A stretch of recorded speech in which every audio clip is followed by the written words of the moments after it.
Recording again. Okay, great. And at this point, I am going to turn it over to Michelle to introduce our next presenter. Hi, thank you, Dan. I'm glad to be back on video with you all again. Our next presenter is Edward Remus, and he is the social sciences librarian at Northeastern Illinois University, and his presentation will be Programming for Intellectual Freedom. Thank you, Edward. Edward, give me 1 second, and I'm just pulling up your presentation. Okay, wonderful. So good morning, everyone. I'm presenting today about some events that I've organized first at public libraries and then at academic libraries. Got a lot of slides to get through. I wanted to kind of give you more information than less. So there's more in the slides than you're going to hear me say in case anyone has questions. Also, Dan mentioned that a number of you are coming from public library backgrounds. So I decided to also include the events that I've organized at public libraries over the years, because that might be relevant to some of you. So, hold on, let me just get us back here for a second. Okay, wonderful. There you go. Now you should have control. Excellent. So just to talk a little bit about my inspiration for this work, 2 years out of library school, I attended this event organized by an excellent librarian, Leslie Williams, at the Evanston Public Library, featuring 2 speakers with different points of view on whether or not a one-state or a two-state solution would be feasible in Israel-Palestine. And I thought it was kind of a brave event. It was well organized and executed. And what really struck me is that it happened at a library. It was not just any institution, but a library that was hosting this event. So as I got to learn more about, I guess, American intellectual history in the mid-late 20th century, I realized that there's really a rich tradition of kind of difficult public discourse around controversial topics. So, you know, if we think about the height of the Cold War, 1950, right, you have a leading Trotskyist, a leading Stalinist on the far left debating the nature of the Soviet Union. In 1962, you have a Black nationalist and a Black social democrat debating separation or integration. 1965, you have the famous exchange on race in America between James Baldwin and William F. Buckley. 1976, the neoconservative Phyllis Schlafly and the liberal feminist Betty Friedan debating the situation of women in America. 1980, you have Milton Friedman moderating this exchange between the social democrat sociologist Francis Fox Piven and the neoliberal economist Thomas Sowell on the proper role of the state in pursuing equality in society. And of course, 1990s TV, the McLaughlin Group, which some of us might remember, right? Featuring people from different perspectives. Now, you might be thinking, well, this doesn't really happen in the academy. You know, there are people just kind of stay in their camps and preach to the choir. But I was also sort of heartened to see that at least one organization in the academy, the Society for U.S. Intellectual History, consciously organizes events featuring speakers with differing political perspectives, left, right, and center. So when I came to the Edgewater branch as of the Chicago Public Library as an adult librarian, I was interested in trying to see if we could organize events like these. And we ended up developing a monthly event series titled Modem Lives Movements, basically an interrelated film screening, book discussion, and public event. It would be a lecture or panel. And it was really the panels that kind of manifested this differing perspective sort of ethos, intellectual freedom. We also hosted 2 one-off debates. I should mention that we hosted the usual spate of other public library programming, you know, tax assistance, signing up for healthcare, immigration classes, and that sort of thing. So this was sort of on top of that. Now, if you're considering this sort of work, it's important to recognize your own interests. Mine were obviously history, politics, ideas, social change, psychology. But for some of you, it might be literature, it might be aesthetics, it might be popular culture. So don't feel like if you were to do this work, it would have to look like the way I did it. But it is important to kind of take that self-inventory. What would you actually be worth? What would you find worth pursuing? What would you be motivated to try to connect with a wider audience? So these are the topics that we explored in that series over the course of my 2+ years at CPL. And some of these events that we hosted on these topics overlapped with Heritage Month, like LGBT History Month or African American Heritage Month. Sometimes it was a tie-in to a pop culture event, like the Surrealism exhibit at the Art Institute Chicago, or the TV series on Masters and Johnson. sometimes major anniversaries, like 50 years since the '63 March on Washington or the centenary of the First World War. Sometimes we got authors to visit, either because we chose the topic beforehand or they reached out to us and we said, let's plan a series around this. Sometimes it was an organizational partnership, like a Great Book Society in Chicago joined us to have a panel on differing perspectives on the legacy of the Great Books movement.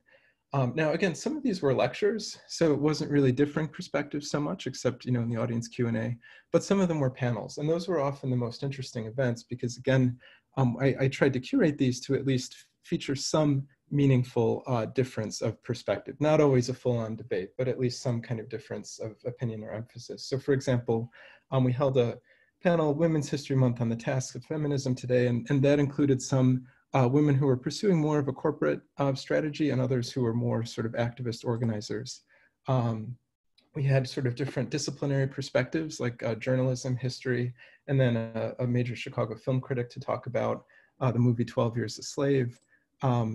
This was kind of interesting, actually. We had a panel on the Bauhaus School, and some of the practitioners actually disagreed a little bit with some of the art historians on interpreting the legacy of the Bauhaus School. On sexology, we got together an evolutionary psychologist, a national public opinion researcher, and a Freudian psychoanalyst. Again, some of the most interesting events were actually ones that included a more sharpened differentiation of views. So we organized 2 public debates, one on healthcare reform, featuring single-payer Obamacare and kind of free market perspectives, 3 doctors representing 3 organizations, and the minimum wage, featuring an immigrant low-wage labor organizer, progressive alderman, and a libertarian economist. And that was actually a great one. So if you're interested in checking that out, you should be able to find the YouTube link. So you might be asking, well, how did you pick these topics? I would say each of these 4 ways informed at least one of these topics. Sometimes it was a debate or a discussion that my friends and loved ones were having. Sometimes I read or saw something really provocative and thought like, okay, we have to do something about this. Oftentimes a patron would be really excited about a particular book or author, artist, and I realized, there might be an audience for this. Or just a controversy that's in the air, right? Chicago's minimum wage or healthcare reform. Everyone's kind of thinking and talking about it. So can try to strike while the iron is hot and organize an event. The panels and debates generally attracted about 15 to 40 people. And I think we had a great partnership with CAN TV, which, as you could see from some of those slides, meant that the events were broadcast on local television, preserved for posterity. And really all around the feedback was very positive. And the costs were relatively low. A lot of these speakers were happy to speak for free. In some cases, we were able to pay modest honoraria. There is obviously a cost in time and organization that you have to consider as well. Now, when I came to Northeastern Illinois University, initially as a history librarian, then as a social sciences librarian, we were interested in how we could carry this work forward. So we partnered with the history department to start a series called Between Past and Future that would basically ask 2 questions. How are current political and social controversies inspiring different ways of interpreting the past, and or how are those interpretations themselves shaped by scholars and others' differing views on politics and society in the present? So when the Democratic Party was having its primary 2015, 2016, we hosted a panel on reparations for Black Americans, featuring a speaker coming from a kind of pro-reparations, Black Power perspective, a more neutral economic business uplift perspective, and a more critical social democratic trade unionist perspective. We organized conservative, liberal, and progressive historians to talk about the 2016 election on the night before the election. On the centenary of the Russian Revolution, we organized liberal nationalist, social democratic, and more revolutionary Marxist perspectives today on the meaning of the revolution. And this was also one of the best events we organized, 2018 panel on political realignment, featuring a socialist, a progressive, a libertarian, and a conservative. That was a really excellent event, I thought, and kind of really manifested these pretty differing perspectives where each panelist held views that none of the others would entirely agree with. So assessing these events in terms of attendance, they were 23, 17, 48, and 18 respectively. We had the greatest success in partnering with faculty members to give students extra credit opportunities for attending the events and submitting reflections. And again, that partnership with CAN TV carried over, as you could see from the slides. In terms of future directions for this, we're actually working to develop a 1 credit hour, 4 credit class where students will attend these events and then also receive library information literacy instruction from me to develop annotated bibliographies that can be posted alongside the videos of the events themselves online. And again, here the costs were actually pretty insignificant. So, again, if you're thinking about doing this sort of work, this would be where you could start brainstorming. Just think about, what's coming up topically in your life, in your library, in your community that you might be able to curate some differing perspectives on. I've given you here in the slides a worksheet that you can use to kind of brainstorm. This isn't necessarily comprehensive, but I think these are most of the questions that you might have to ask yourself if you're actually thinking about doing this sort of work. And I just want to end on the note that I'd like to invite you all to join a community of practice. If you're interested in doing this sort of work, the idea is that we could meet a few times a year. I'm not sure exactly how frequently, but we can start this summer and just provide a kind of forum for mutual inspiration, discussion, exchange, maybe get some ideas flowing, no prohibitions, no commands, just kind of talking about what events are we interested in organizing and how can we kind of help each other clear some of the hurdles in doing that. So check out that Google form, fill it out, and feel free to email me if you have any questions. I'll be happy to provide any advice or support as I can.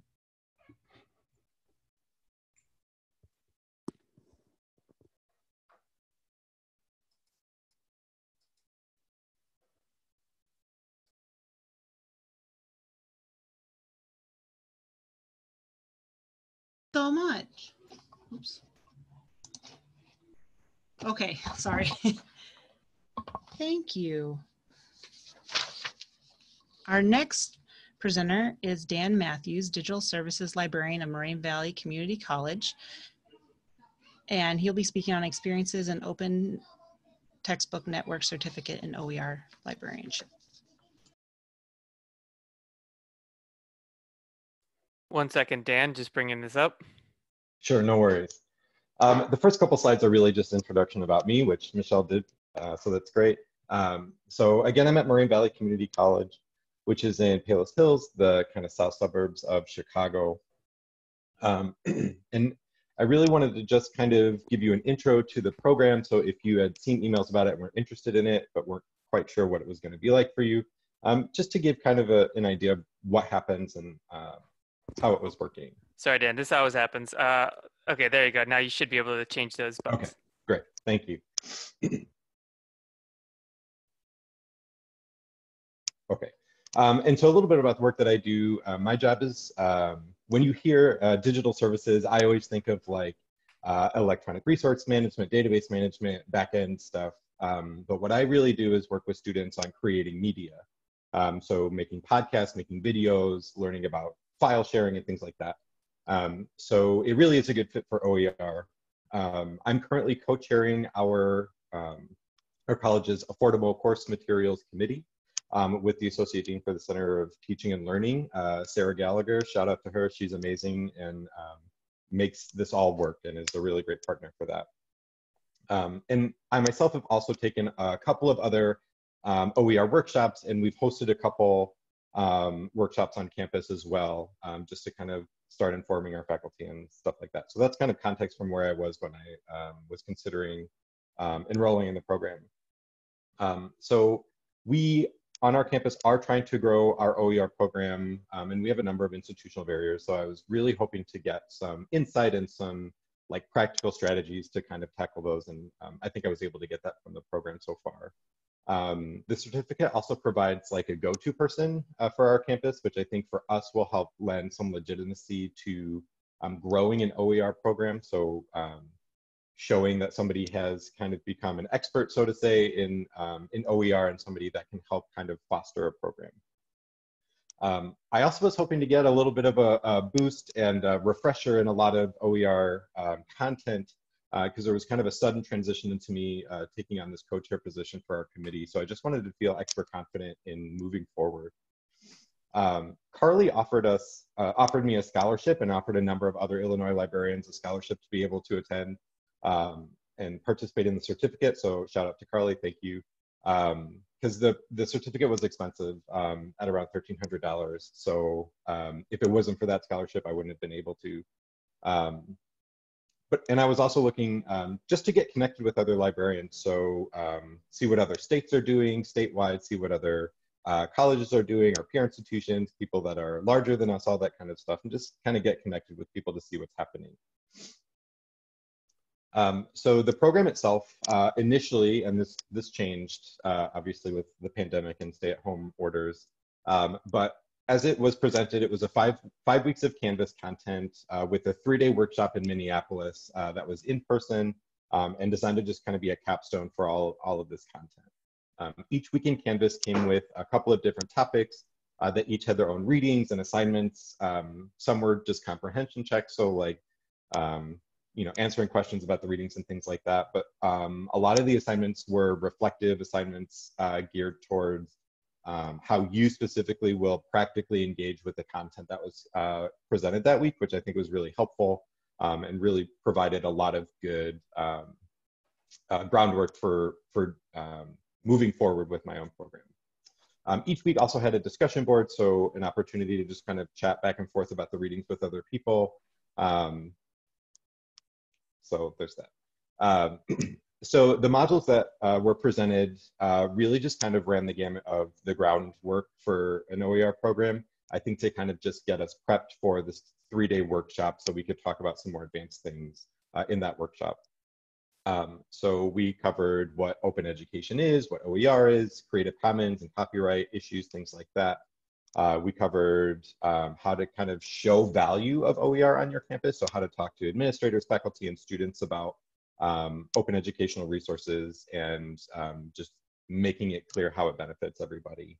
We talked about what libraries are doing and what kinds of things we specifically can do and what strategies we can take and just what kinds of services we can offer surrounding OER. And then the last two, I think, were like some of the best content. So best practices for building a program. So clear and practical strategies for tackling some different things that need to happen to grow a program. So how to talk to your administration, how to kind of build programming around OER, things like that, who to talk to. And the last module was making it real. So asking us to really plan out practically what those things were going to be and think about what those things would look like. And this week, that module included a conversation with your dean or supervisor. And so I'm really lucky my dean is really accessible and I get to talk to her pretty much every day that I'm at work. So we've had a lot of conversations about OER, but I think for other people that may not have as much access to their leadership, this kind of assignment really forces that conversation to happen, and it's asking you to have conversations with your leadership about what their expectations of you are, what their ideas of success for a program might be, and just kind of their take on the campus culture and things like that.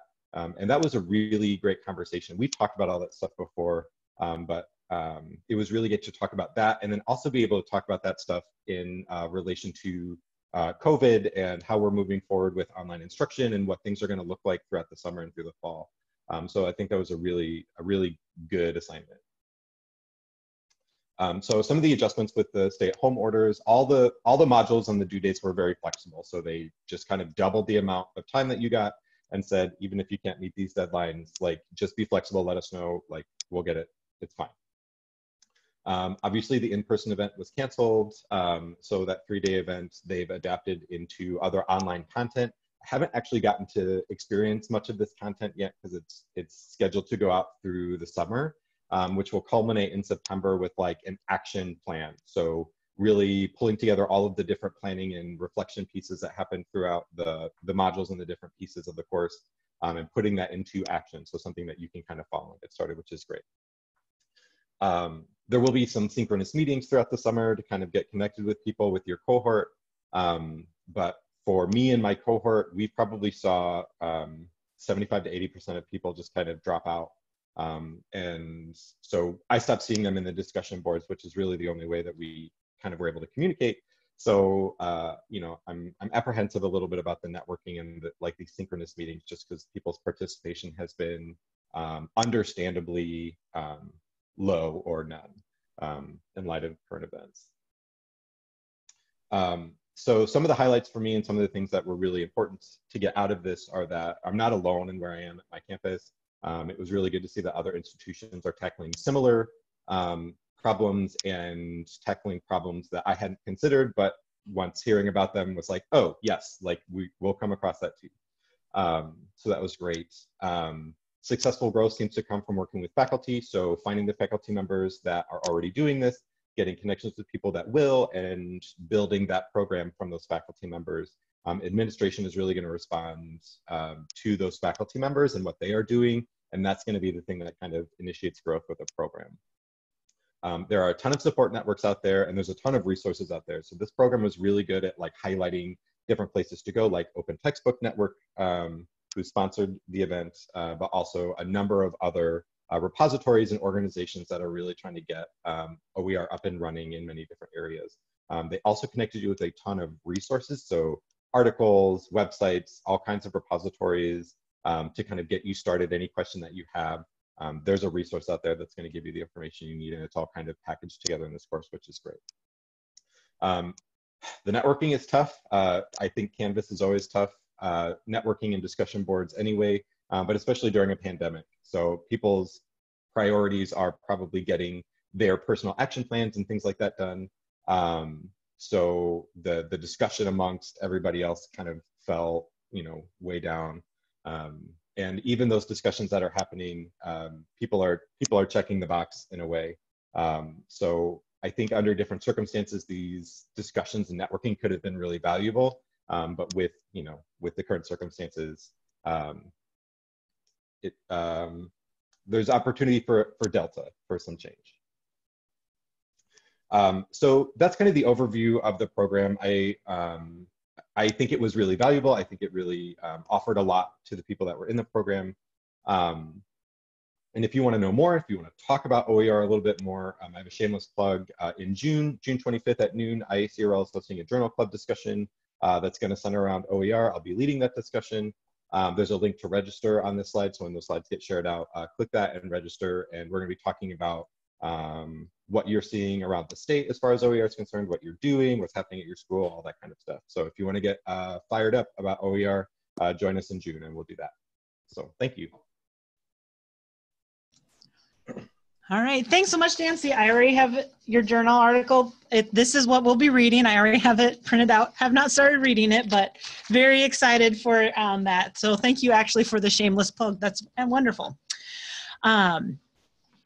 And if you want to register for that, you can also go to the IACRL website for that link. Our next presenter is Jennifer Jackson, who is Assistant Professor and Undergraduate Engagement Coordinator at the University of Illinois at Chicago, and she'll be presenting on creating culturally inclusive events, what to know when planning a library event. Welcome, Jennifer. Good morning, everybody. It is a pleasure to be with you virtually. I think Dan's working on my slides. I am. Hold on one second. Sorry. Yeah. No, you're great. So I'll just take that time to introduce myself. So yeah, I have a very long title as Undergraduate Engagement Coordinator. What that means is that I work with my co-collaborator. There's two undergraduate engagement coordinators, and we work to figure out ways that we can engage students, not just through academics and the services that we already provide, like instruction, like reference, but what are the other ways that we can engage the campus, engage our students, and engage the various populations that we serve. Sorry, Jennifer, sorry to cut you off there. Can you see your presentation right now, or are you seeing the Spark presentation? I see the Spark presentation. Okay, sorry, the format's messing me up here a little bit. One second. Okay, all right, I'm gonna close some windows here. Okay. Give me a second here, and I'll just do a general share of my screen. Wait, oh no.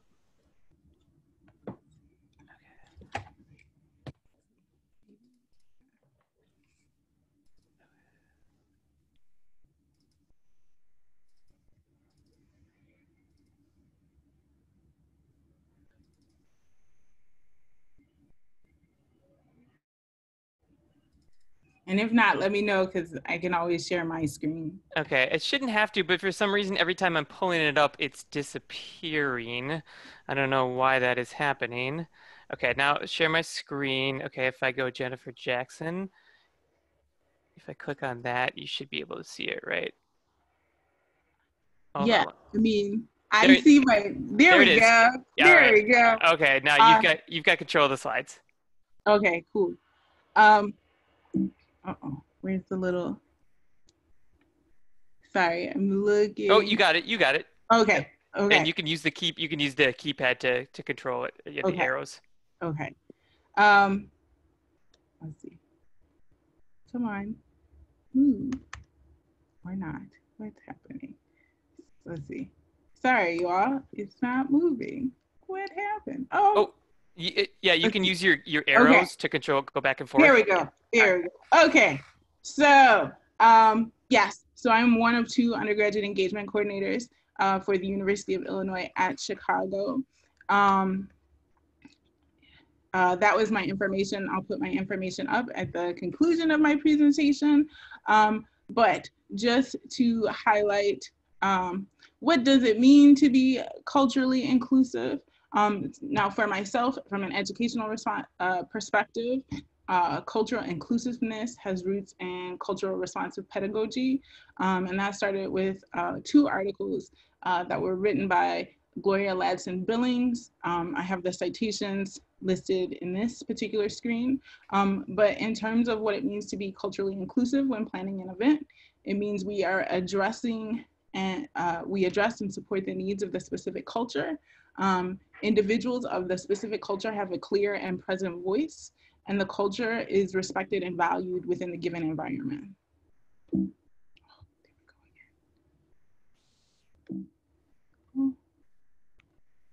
There we go. So for myself, why is it important to be culturally inclusive? UIC is a majority minority institution. So that means we have more students that identify as a minority than we do as being white. We also have the designation of being a Hispanic serving institution and an Asian American, Native American, Pacific Islander serving institution, or ANAPISI. Additionally, there are 7 cultural centers on campus. We refer to those as the Centers for Cultural Understanding and Social Change. I have them all listed on this slide for you all to see. And then additionally, it's my philosophy that my work in undergraduate engagement should be reflective of the culture and the experiences of the students that attend UIC. So questions that people should ask themselves when they're thinking about planning an event. What is the purpose of the event? How many people would you like to be in attendance, or do you hope to be in attendance?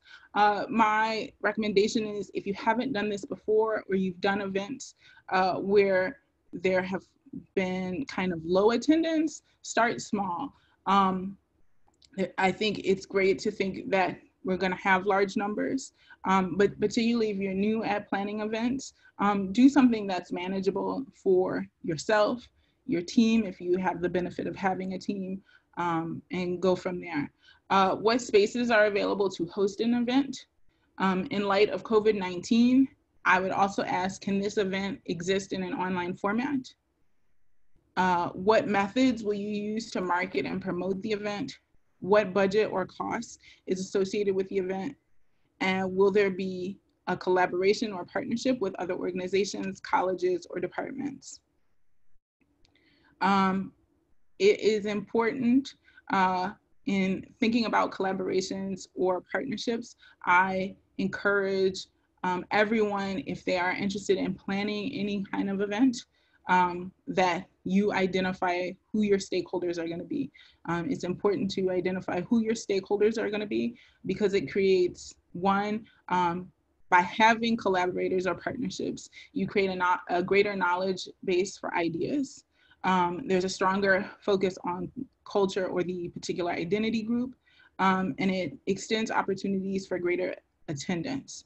Oftentimes with the programming that we've done, we reach out to departments, to colleges, or we even reach out to specific faculty who are teaching courses. As was alluded in 2 presentations ago, if you can make those kind of partnerships with faculty and make it an extra credit assignment, you're guaranteed to get higher attendance. When thinking about your stakeholders, you should be mindful of the following groups. And so for our program, and so we have an actual undergraduate engagement program at UIC, we've been very strategic and we've actually built out a formal program. And so we always think about who our stakeholders are. Typically, they're gonna fall into groups, either external stakeholders. So those are gonna be your attendees. So that could be staff, faculty, students, or community members. And then your collaborators, partners, or sponsors. So this is going to be departments, colleges, courses, faculty. And then think about your internal stakeholders. We cannot complete undergraduate engagement and any type of programming alone. It takes a team of people. For the undergraduate engagement program, it's a team of 3. So it's myself, the other undergraduate engagement coordinator, and we have the pleasure of having a graduate assistant. And so they have been really helpful, but we're often looking at other people in the library to help us facilitate what needs to happen. This is just one example of what we've done at UIC for the Library Undergraduate Engagement Program, and I apologize for the formatting of the slide if you can't see all of it. But we typically have a cultural and heritage film series that runs throughout the year. Of course, in light of COVID-19, things have changed a little bit, but for last October, October is typically National Disability Employment Awareness Month. So we collaborated with the Disability Cultural Center. I reached out to the director of the Cultural Center, and based on her recommendation, we selected a film that centered the voices of the disabled community. That film is called Bottom Dollars. In terms of the specific issues I had to be aware of when planning, the key issues were accommodations. I think often what happens when planning events, some of the smaller details aren't thought about, particularly with this event, because we knew we were promoting this with 2 people within the disability community and those with work with people in the disability community. We really wanted to make sure that we address the need for accommodations. What we needed for this event, we needed to have a captioner. The director of the Disability Cultural Center was also going to be leading a discussion session at the end of the film, and our director for the Disability Cultural Center is deaf, and we needed to have that captioner just so, one, they'd be able to engage with us, but we also wanted to make sure we had a captioner available in the event that we had any other students, faculty, or staff that were planning to attend the event. We also needed to be aware of cost. Accommodations and getting accommodations do come at an additional cost. So we needed to be aware of that. Also the cost of the film. In this case, the film was relatively inexpensive. I think all we paid was $10 for the film. That is typically, for those of you who have purchased film or work in acquisitions, you know that films typically do not cost $10. So that was a benefit in this particular case, but we typically will have to spend hundreds of dollars on films. Also, in terms of marketing and promotion, we wanted to make sure that we had specific language on our materials. One, promoting that if students needed accommodations or if anyone needed accommodations to please reach out to us. And then 2, we were asked that this particular event be sent free. Part of the Disability Cultural Center's goal is that all of their events that they host are sent free. Scents can sometimes be triggers for people on a wide spectrum. So we wanted to make sure that for anybody attending the event, they were aware that no fragrances or strong scents were worn. And then event logistics. Even though I had done a lot of the planning for this event, I was not going to be there that day because I was actually going to be attending a conference. So it was really key that we had those issues worked out ahead of time. And then to the right, you see all the different stakeholders that were involved in the planning just for this one event. So it's really important also, I think communication is key. Understanding event logistics. These are just some kind of things that I've learned along the way. But if you're planning to do a collaboration or a partnership, that should be done anywhere from 2 to 6 months out to when you would actually like to host the event. For marketing and promotion for our organization, we need to have that ready, or at least the ideas of those things ready 6 to 8 weeks out for production, and then allow for 3 to 4 weeks for circulation, so that we have time to share it with people. And then the day of the event, who's going to be responsible for setup and breakdown, seating and space considerations. Again, for the particular event that I just mentioned, because we knew we were promoting that strongly within the disability community, we also needed to make sure that the space was accessible and we had accessible seating for people coming in. You also need to be aware of technology issues, food setup if you're planning to do food, and then attendance tracking. So any kind of sign-in sheet to know how many people are coming. And so, yeah, so that is a quick rundown of sort of what I do. If anybody has any questions, feel free to put those in the Q&A, and I'll go ahead and answer those, or you can share them at the breakout. So thank you so much, and it's been a pleasure. Thank you so much, Jennifer. Wonderful. We're going to move on now to our final presentation of the day from Alex O'Keefe, who is Research and Instruction Librarian at the School of the Art Institute of Chicago. And they'll be presenting Using Instagram Stories for Virtual Programming. Welcome, Alex. Hi, thank you so much. Let me get my video started. And then, so hi, everyone. I'm just waiting to see about handing off on the slides. Hey, Alex, you should be able to do a screen share right now. Okay, just making sure I'm good to do that. You're good, yep. Awesome, can everyone see that?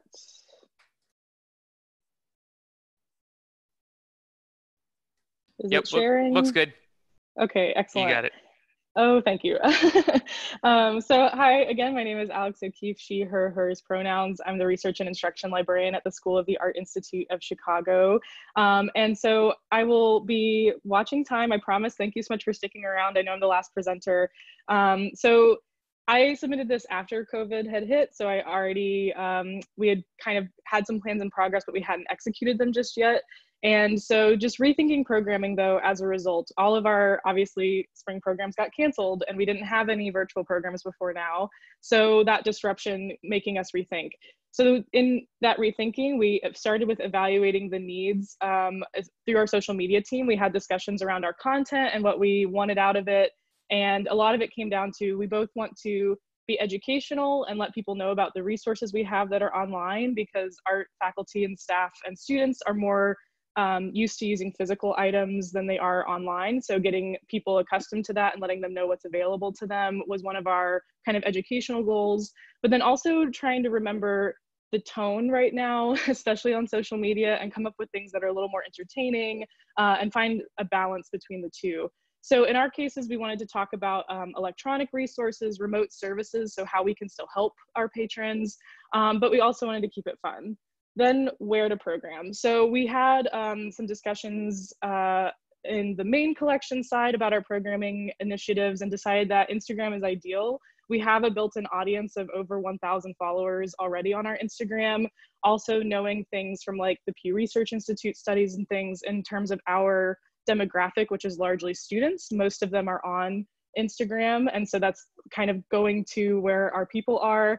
And then it's also a platform good for visual students and visual patrons, which again, we're an art school, so that's pretty much our bag. So we then started seeking inspiration, or actually this was all kind of happening at the same time. So we were tuned into what other libraries were doing and thinking about ways that we liked other programs and things that we could try on ourselves.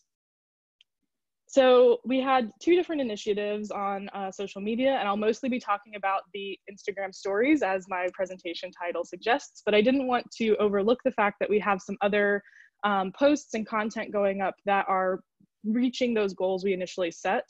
So one of them is staff shares. That's the more fun and something that you've probably seen on a lot of different Instagram accounts, both in libraries and outside of them.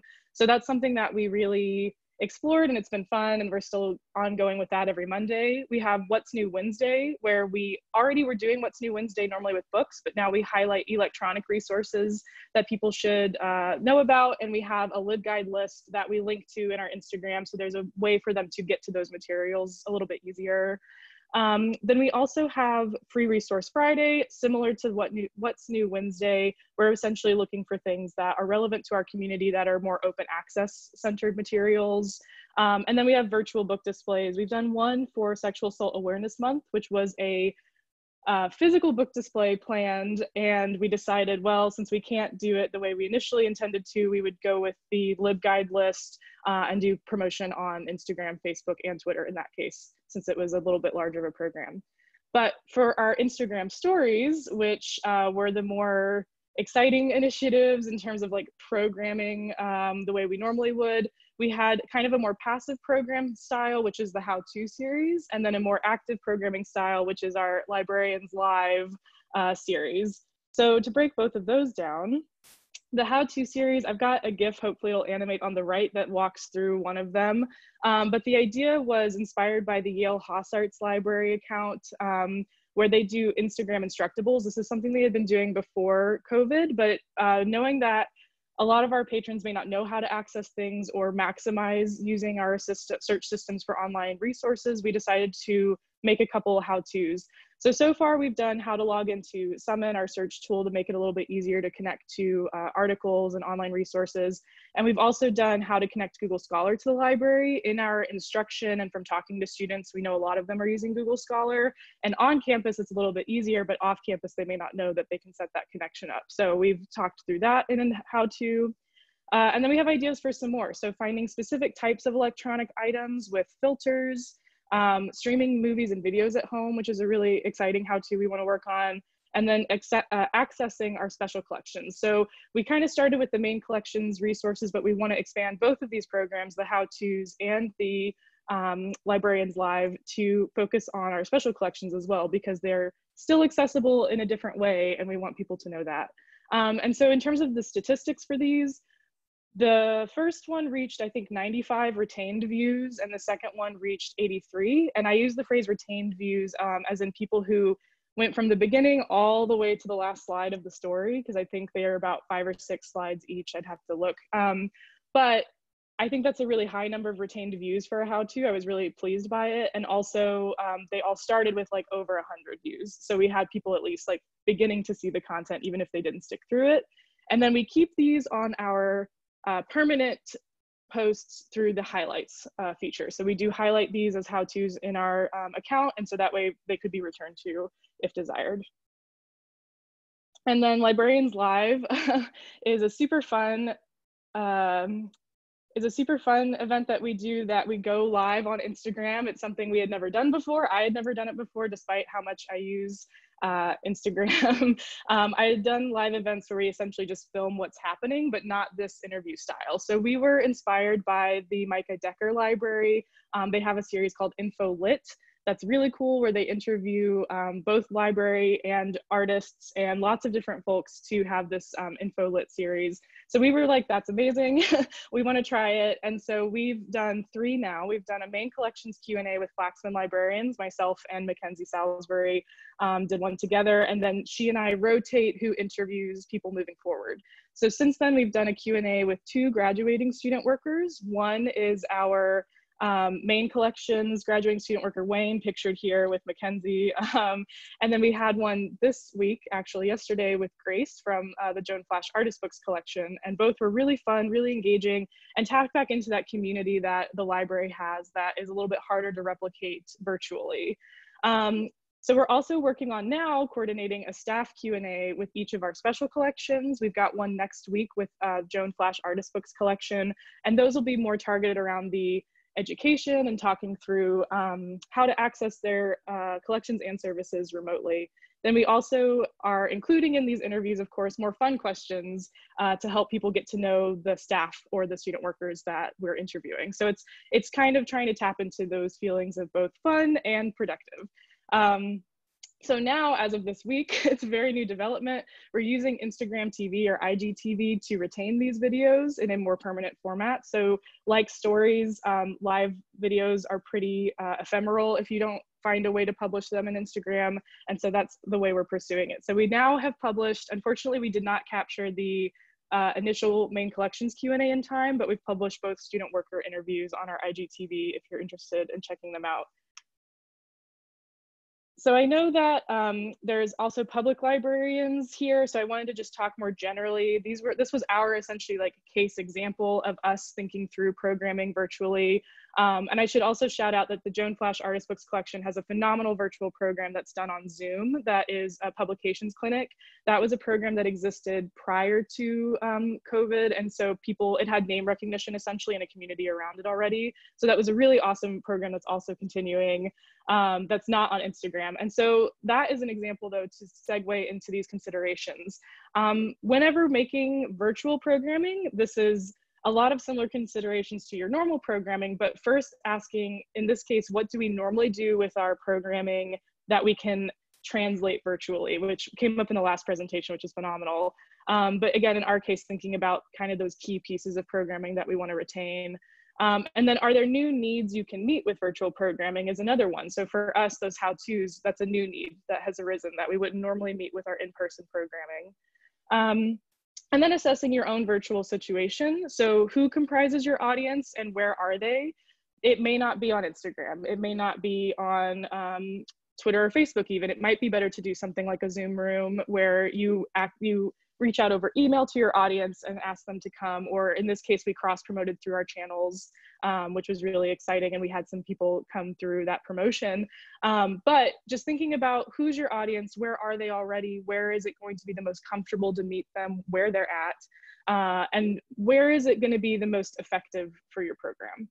Then we also, I would just say, keep seeking inspiration, keep watching other accounts, keep watching what other people are doing, not only at libraries, but at other cultural institutions. There's some really, really cool initiatives and virtual programs going on right now that may not work for your library, but are still like ideas or inspiration that you can pull from them.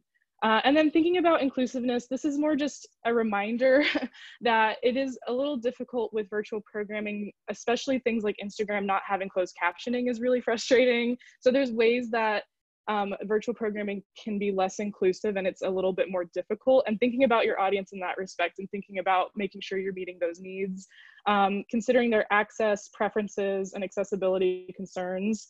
Again, for us, Instagram is a very easy place to meet people, and we already know there are a lot of people there. But things like the how-to story, you don't have to worry about sound and audio the way you do with the Librarians Live. So these are just things I like to also point out and to be mindful of. And you may not have solutions or it may not be perfect, but we're doing our best given these insane circumstances. And that's it. So I think I am just at 10 minutes. Thank you so very much for listening and for coming today. It was really exciting to hear all of these phenomenal presentations. I'm certainly inspired. And I am looking forward to any questions you may have. Wonderful. Thank you so much, Alex. Really great information. Let's move to the Q&A section. So I'm just going to look through our box here, see if there's what has been upvoted for our people here. Let's see here. So for Edward, if a library does not already have materials in its collection that cover background on the topic, is it helpful to add those materials before the talk? Or if the library already has the background materials, to put together a display or LibGuide highlighting the resources? Yeah, absolutely. At the public library, we would typically do that, have a book display, sort of curated books from our collection that related to the topic, sometimes the speakers, past published books, something like this. And so definitely we would get some checkouts of those books in the curated book display.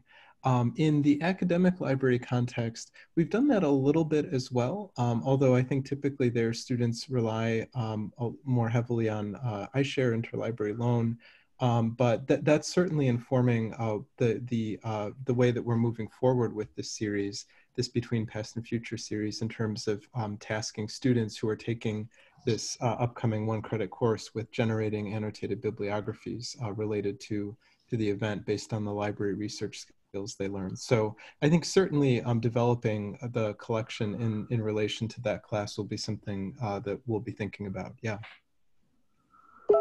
Great, thank you so much. Okay, so the next, there's a couple of, well, quick question for Alex to share your slide deck. We can maybe figure out how to do that. They said it was really beautiful, and I expect nothing less from, you know, the Art Institute of Chicago, right? Beautiful slide decks. Thank you so much. Yeah. Yeah. It's a template I designed, so feel free to email me and I can talk to you more. Yeah. But here's a question for you too, Alex. How, would you recommend tutorials for the Instagram Live interviews, like how to actually do those? This is perfect timing. I was actually just digging out from my email, and I'm dropping in the chat right this moment some help guides that I send to our interviewees. And something else I should add that Mackenzie and I did, it felt very silly, but on our personal accounts, we did a test first so that we felt comfortable doing it on the library account. So I would just say, like, if you have that opportunity, test it. It does make you feel a lot better when the time comes. But those two tutorials, the Instagram help guide and this video tutorial with the creepy voice, are the two that I send to every interviewee that I work with. Okay, great. That's wonderful. You have those right there. I'm just checking to see if there's any other questions to our panelists in chat or in the Q&A. I'm not seeing any. And we're right at 12 o'clock. So I would just like, let's see here, move these things here. Can we move to the next slide, Dan? I'm not sure. Yep. Hold on. I'll give you control. Oh, okay. Cool. There you go. All right. Oh, that always happens. Oh, I'm sorry. No. There you go. Nope. Okay. Oh, now you got it. Now you got it. Okay. There you go. There we go. Okay, I just wanted, thank you for staying till the end here at noon. Before we end, I just wanted to give a few IACRL announcements first.